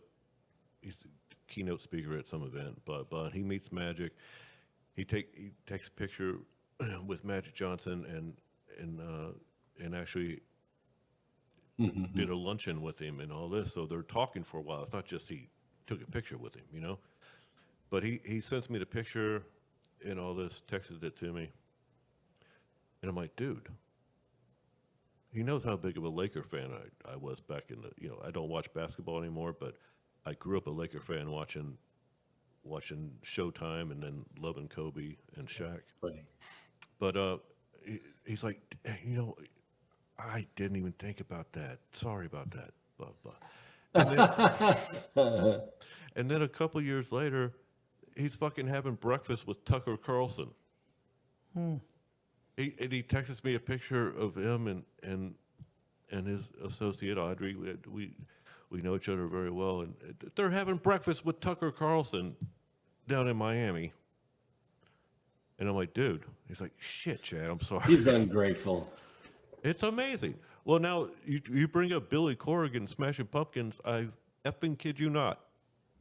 It's not like this happens. You know, I think Billy Corrigan's in between Tucker and Magic, right? But he's on business. He's on business with Audrey, his business partner, and they're down in South Beach having dinner at this posh restaurant. And fucking Billy Corrigan's there having dinner, right? And my brother wants us, he goes over, just wants to take a picture with Billy. And they end up sitting down and having a couple bottles of wine. Billy Corrigan's Cool Hand Luke. And it's awesome. And he takes pictures, of course, with Billy and sends it to me. And I'm like, this time I was like, I'm not even going to ask. And he's like, I am so sorry. He could have got me Tucker Carlson. He could have got me Billy Corrigan. He could have got me Magic Johnson. And he fucking forgets every damn time. And I think I told him recently, listen, if this happens again, just don't fucking give me the picture. I don't want to know that you met, that you know, had dinner with I don't know, whoever. I would be like, damn, it's like, I could see him sitting there sending a picture of him and Eddie Vedder. And I'm like, damn it, what's this? We could have had Eddie Vedder on. Anyway, that's what my brother does to me sometimes. And we dug up a dead dog before together. We do a lot of stuff. Brothers. Yeah. Brothers. I Hey, love Brooks, I heard Condoleezza Rice was seen at the White House. What's that all about? Wow, I don't know. Neocon. I don't trust her. I don't like her. That's a big-ass neocon person that I don't trust and don't like either. Yeah. I'm just saying I saw the headline that she was seen at the White House. But yeah, she surely is in that Trump, Cheney, Rumsfeld, Bush. You know, she's in that group. Not Trump. Trump has nothing to do with. Did I say Trump? Yeah. I didn't mean to say Trump. I meant Bush. Bush, Cheney, Rumsfeld, Cheney. Condoleezza Rice. I don't know. I haven't heard about her being at the White House. I hope she's not. I hope she took a wrong turn. Maybe. Maybe. I don't know. Maybe she is. Maybe she's up there in the age and she just thought she was still there. I wonder how the ballroom's coming. They say it's ahead of schedule. That'd be a nice. I'm going to use the word footprint. Yeah, it's going to be a good mark. Oh, it's going to be awesome. 90,000 square feet. Wow. Surely be able to host some international activities, events, you know. So.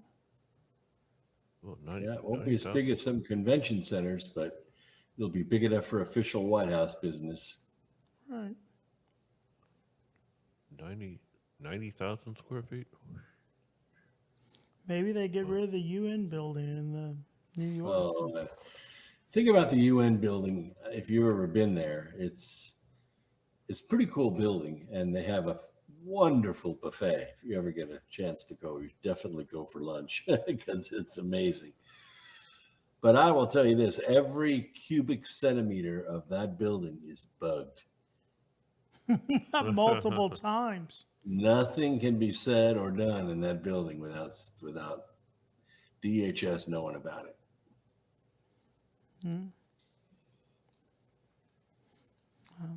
But I don't think we should be in the UN anymore. Not with the Board of Peace. The Board of Peace is going to replace the UN, for us anyway.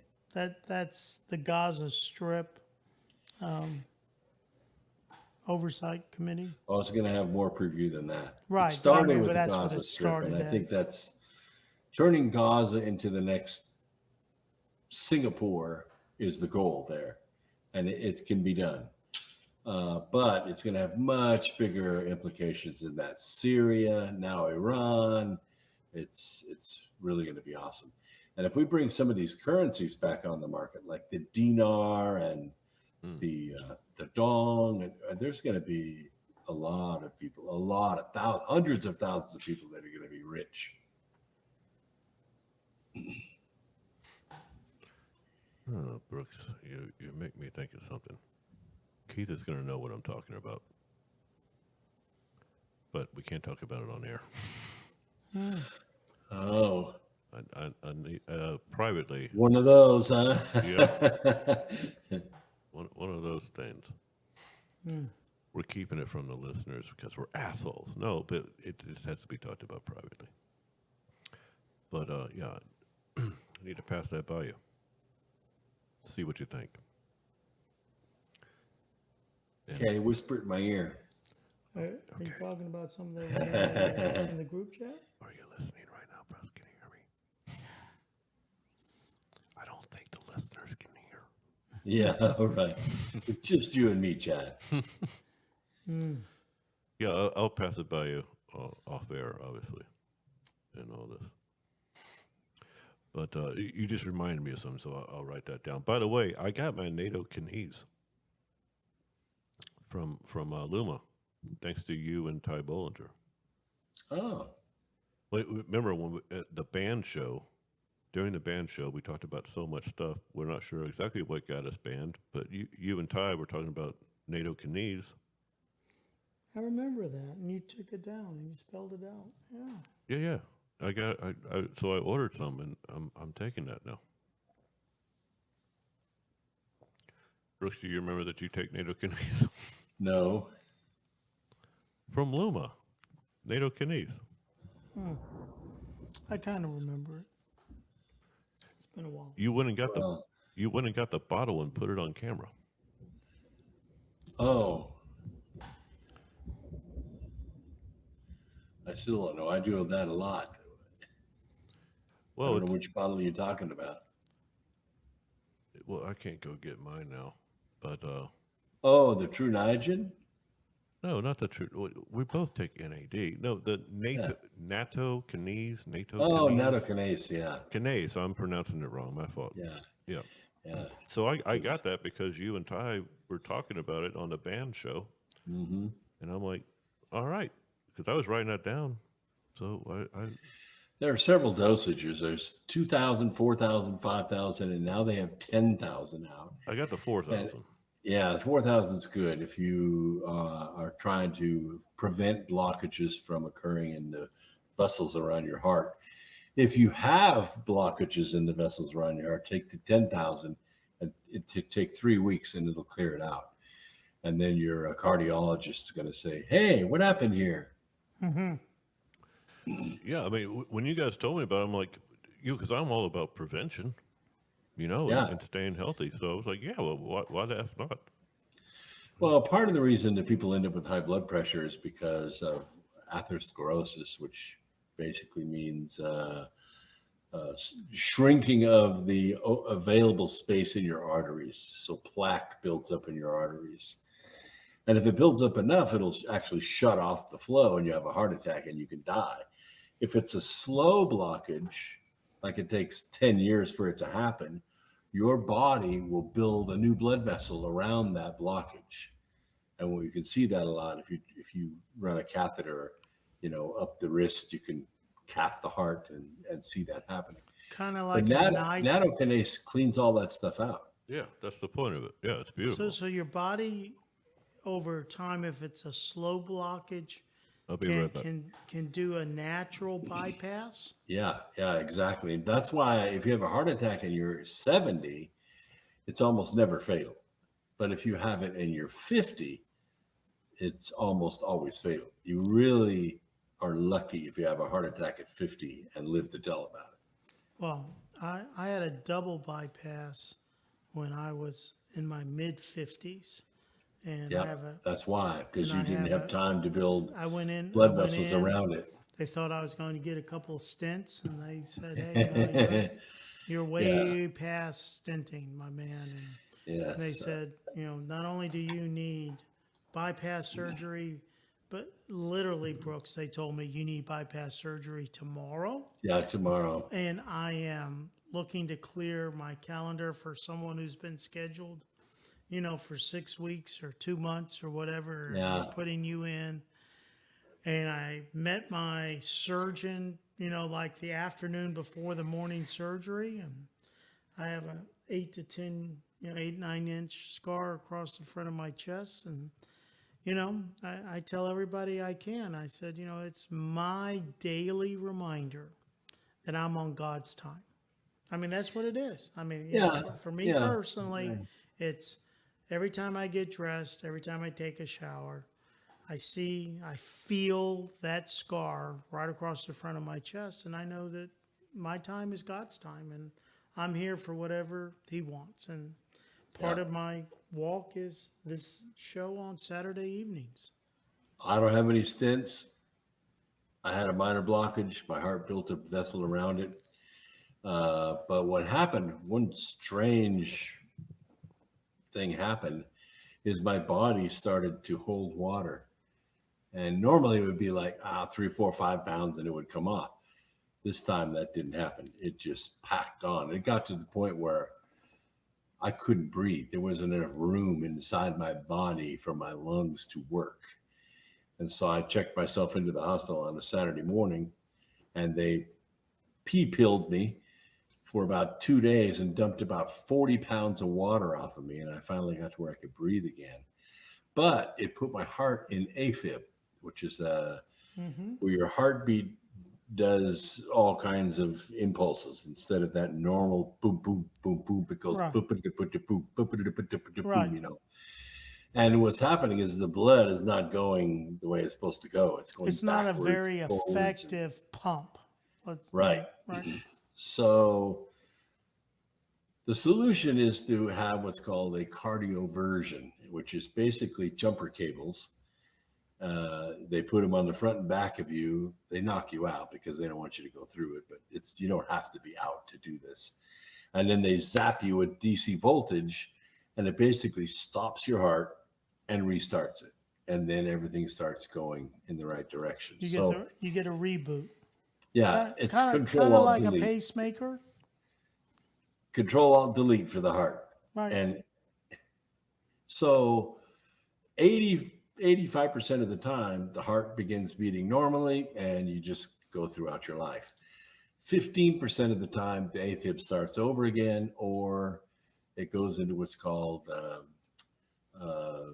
like a fibrillation, where the heart is kind of shivering. And that comes because the tissue in the heart is a special kind of tissue that generates its own electric spark, to make it happen. But certain areas are generating their own spark out of time with everything else. So if that happens, then they go through the femoral artery, which is down around your recreational area, and they go up into the heart and they laser kill some of that tissue, so it doesn't do that anymore. So you just get the one big beat every time, and that way your heart can empty of the blood. So 50 to maybe sometimes 60% of your heart moves the blood forward, and then everything's fine. Now, I would say that works in most of the time. Sometimes they have to go in and do it again. I've never had that done. I just had the cardioversion, which is they just put the jumper cables on and zap you. And I was a new man after that. And that was 3 months ago. So I've been in the gym 5 days a week. Oh, is that what happened? Okay. Everything is fine now. Yeah. Remember, every once in a while he had to take a little break from the show. And then come back. I remember he said that he had a little bit of issues to go. Victor Davis Hansen's going through the same thing right now. He's in AFib right now. So eventually they will schedule his cardioversion and try to zap his heart into all going in the right direction again. We'll see how he pulls out of it. Keith, hold this bottle up with the label to the camera for everyone. Yeah, there's the Nattokinase. You see it? Do you see it, Brooks? Good? No, light's not on it. There you go, right there. Yeah. 4,000. Yeah, that's the 4,000. That'll clear out a lot of the plaque and keep you from forming plaque inside your arteries. And you go to Luma Nutrition, folks. Luma Nutrition. So, and the issue is your primary care physician, your cardiologist. I mean, here I am. I've had double bypass surgery in the last 5 years. I see my cardiologist once a year. You know, all this issue. And the truth is it's a money issue. Oh, yeah. They would rather and have me on the knowledge surgery. And a knowledge issue. Because Right, they would rather have me on the surgery stuff table. like this is kept from you, Keith. Yes. It pisses me off. Yeah, what did your bypass cost you? I mean, my whole thing from start to finish was $1,700. Well, I had pretty good insurance, and so mine wasn't very much like yours. But you know, the initial bill that that the doctors and hospitals sent, to Blue Cross Blue Shield was north of $500,000. Yeah. Right. Right. Oh, wow. And I'm looking at that initial bill, and I'm saying, and I'm just being honest and transparent and vulnerable here. I'm like, I'm not sure that I'd pay $500,000 for myself to, right? I'm going through this mindset. Now, of course, that's kind of monopoly fake money. I think that ultimately the surgeons in the hospital probably got, $150,000 or so. And, it's been 5 years, and I can kind of justify that, I probably am of value back to society and the world, 150 grand, this side of double bypass surgery. But I mean, I don't know what that costs, Chad, $50, $60 maybe. I don't know, but that type of stuff just pisses me off. I'll be honest. It just does. Is that how it's... I refuse to accept the... It's a Japanese herb, right? The it's a Japanese herb, right? Yeah, and that's what's in this. It's nattokinase. It's the herb. Yeah, nattokinase. It's derived from mushrooms, but that's what it does. The normal accepted lifespan of a human being is 85, 90 years old, something like that. I'm not buying it. I see myself in the gym. I had the lady that runs the gym. I go to Anytime Fitness. And the other day I'm doing like body throws where you take the cable and throw it across your body, to keep all the muscles. Mm-hmm. And I had my tank top on, and she said, "So are you a player or a coach?" And that was a great compliment for me because I'm pretty ripped. I plan on living 120, 130 because Chad and I are biohackers. We're not buying that shit. Yeah. Yep. Biohacking. Brooks, I want to do another full show when Scotty gets back. Just an entire show on biohacking. I'll do it in my tank top so they can see the results. Yeah. Well, we'll get JFK Jr. to pipe in for 30 minutes or 15 minutes or whatever, and because for what is he, 72? How many pull-ups did he do? Like 30. He and Pete Hessage were doing, and Pete's pretty well fit. So I mean, But the entire biohacking, Keith, the entire biohacking show.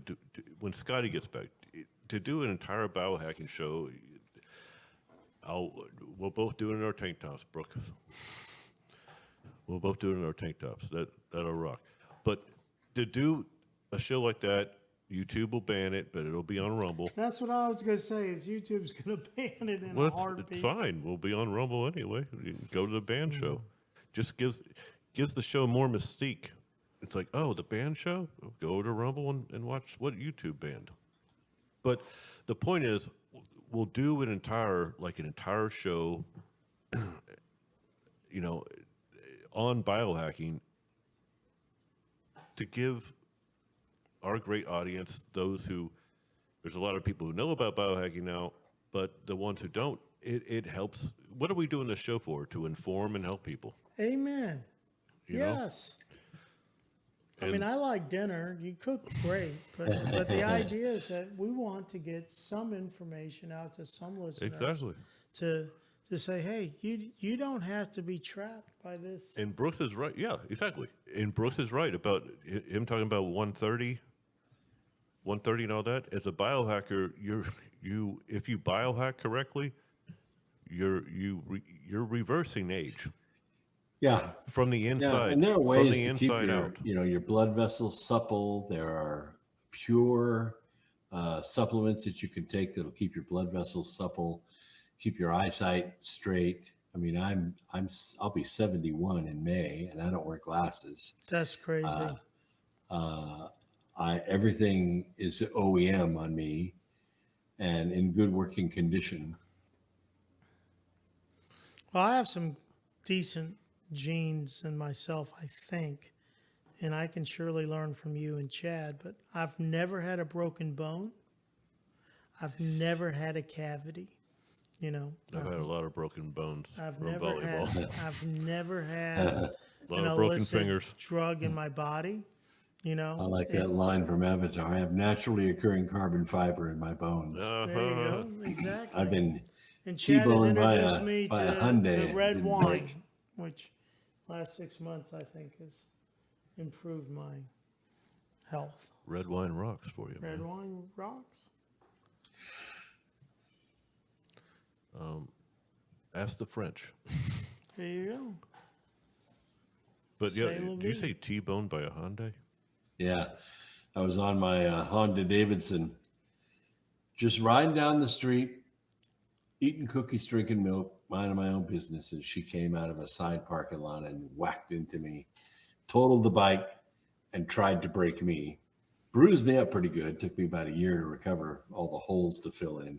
And I rebuilt the bike, and then I sold it and bought a Harley. I saw your new bike. I love that bike. Yeah, I'm getting ready. I'm going to get it out tomorrow and ride it. As a matter of fact, it's Weather's awesome. raining right now, but it's supposed to be over with by in the morning, so it should be pretty nice. Nice ride, yeah. Keith said he has no all I have, Keith, are broken fingers from playing pro beach volleyball. Okay. Yeah, And they think about these broken fingers, man. These little hairline fractures, they don't really ever heal. Every once in a while, it goes out of place, and it's painful as shit. yeah. I don't have any arthritis in my hands Yeah, I don't think I have any or my arthritis. ankles. I have gout, and That can be fixed too. Uncomfortable. well, I take a medicine, and I've heard cherry juices. You see, damn it, Yes, sir. naturally you can take care of that shit too instead of Right. taking pharmaceutical motherfucking bullshit. And Yeah. I apologize, YouTube. Yeah. No, You can listen to this show on Rumble, folks, by the way. I don't think we're going to get banned for this one. I think it's AI that bans Thai, so we'll see. Oh, we should do an experiment, Brooks, and just introduce Ty Bollinger next week as our guest and see if we just get That guy's ripped now. Well, and what Todd. I told Chad was, let's just refer to him if he ever comes on, which I'm sure he will again. As I don't know, Dr. Truth or some. And He's almost as big as me, but his muscles are in better shape than mine. well, he's a- Ty is a former professional bodybuilder. He's always been like that. You can still see it. Oh yeah, yeah. I made the joke. I made the joke one time on the show when Scotty's. I don't know why we can't say exactly what family member, but whatever. I have to stick by Scotty's rules. But one of Scotty's family members, I've told the story before, who was diagnosed, given 3 months to live, all this jazz, right? is now in her third year. Of being cancer free, right? Because she ate a shitload of these apricot seeds, right? But I made the joke one night with Ty right after she was her test results came back and her oncologist screamed at her, yelled at her, "This is not supposed to happen. Yeah. How dare you? How Yeah. dare you live? How dare you, my patient, live?" Who I gave you a death sentence to. But Ty was on like the first time after that, and I said, Ty, it's amazing. A former professional beach volleyball player and a former professional bodybuilder saved the life of a woman who was given 3 months to live by a professional oncologist. Right on. You know, that's crazy. You know, it just goes back to the fact that the information's being kept from us. You And know, I've always lived by the rule that you can't argue with someone's testimony. I mean, you may cite all kinds of different stuff in this, but if it's a personal testimony, I mean, how do you argue with that? You know, I mean, it didn't happen. Are we going to tell somebody that, no, that didn't happen? No, it did happen. Yeah. So, I tell you, Brooks, another great show with you guys. And Brooks, I have to thank you so much for talking me off the ledge, you know, about what's going on at the beginning of the show. It'll be all right. Yeah. Yeah. There's a lot more where that came from, but this is how you take care of bad guys. And Trump's doing it right. He's not playing these political games with it. Oh, you made me see it right then and there, because that's why then I mentioned, yeah, if MSM doesn't like it, if these neocons don't like it, and these other globalists don't like it, right. Exactly. We're gonna keep planning for that May visit here, so we'll do that. Keith is all over the place. I have to rein him in a little bit. A little bit about when you come here, Brooks. But we'll keep planning that, and let's keep shooting for May, maybe, if you really still want to come. Brooks, I'm going to put this out here because it kind of falls in my my theme of trying to add a little bit more, you know, just highlight the great one, our Lord, our Savior, and such. But my church, amazingly, has a beach baptism that last year I think we baptized in the Atlantic Ocean like 1,950 people. It takes several hours, and it's supposed to be the Sunday afternoon of May 17th, I believe. That's the middle of the May. And so I know you do a show Sunday night, and so I don't know how that would impact. You know, we had talked about, you know, you coming in on a Friday and doing the show Saturday and such. But I'm just putting it out for you to consider. It's a incredible eyewitness issue. It's about 10,000 people go to the beach at one of the city parks, and about 2,000 people get baptized. Cool. In the ocean. And they have like 10 or 12 different lines of different pastors. And it's a little, church services in the morning, and it starts at 1 o'clock in the afternoon and goes to about 3, maybe 3:30 or so. If that's something that you're interested in witnessing firsthand, I just don't know what time that puts you back Sunday night. For your show and such. So just think about it. Well, I have a mobile studio I can bring with me, and, you know, it starts at 8 o'clock at night, so it doesn't last that long. I've baptized a few thousand people myself over the years. I don't anymore, but it is quite the feeling. Yeah.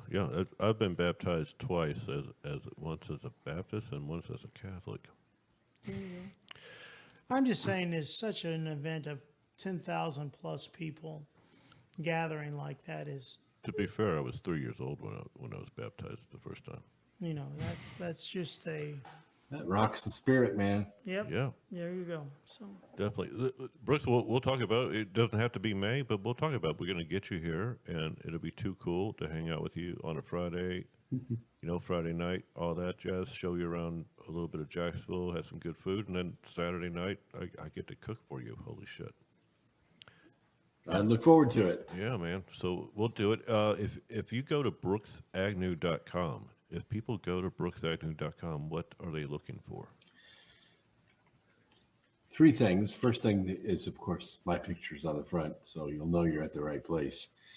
Right below that, there are two blue buttons. One on the right says "Get my free newsletter." I highly recommend it because it's free. That means it don't cost nothing, and you get lots of good information plus a link to the latest podcast. And the other button is Ivan, Fenbin, and HCQ without a prescription. So if you know what those three things do, you just don't know where to find them. Now you do. And we're getting better at shipping it. Of course, the U.S. Customs is shut down right now, so our cases are kind of stuck in New York, but they are getting out. I got one sitting right over there on the counter. It's going to go out tomorrow. And I got more coming. So once my U.S. warehouse is stocked, 4 days. So if you order on a Monday, you will get it on a Thursday. And that's all there at brooksagnew.com. Brooks, another great show with you, as always. And Keith Temple, great show with you. Thanks, man. What a wonderful show. We've had a string of several Saturdays. Well, that's what we do. Yeah, well, yes. That's what we do. That's what we do. And awesome. Also for our elusive engineer, for the Sentinel, producer Tony, Scotty Hare, Adam Earth, and the luscious Bob Austin folks. You've heard Brooks Agnew. Good night, Brooks. Have a great one. Keith Temple. Until next time, let justice be done, though the heavens fall. Hit that music. I'm Chad. This is Earth. Dance it off. You gotta dance off. We're gonna do the 47. Somewhere down the road, we're gonna have a dance off. 47 and me. I can imitate him as well as he can imitate him. Great show. High five. There you go.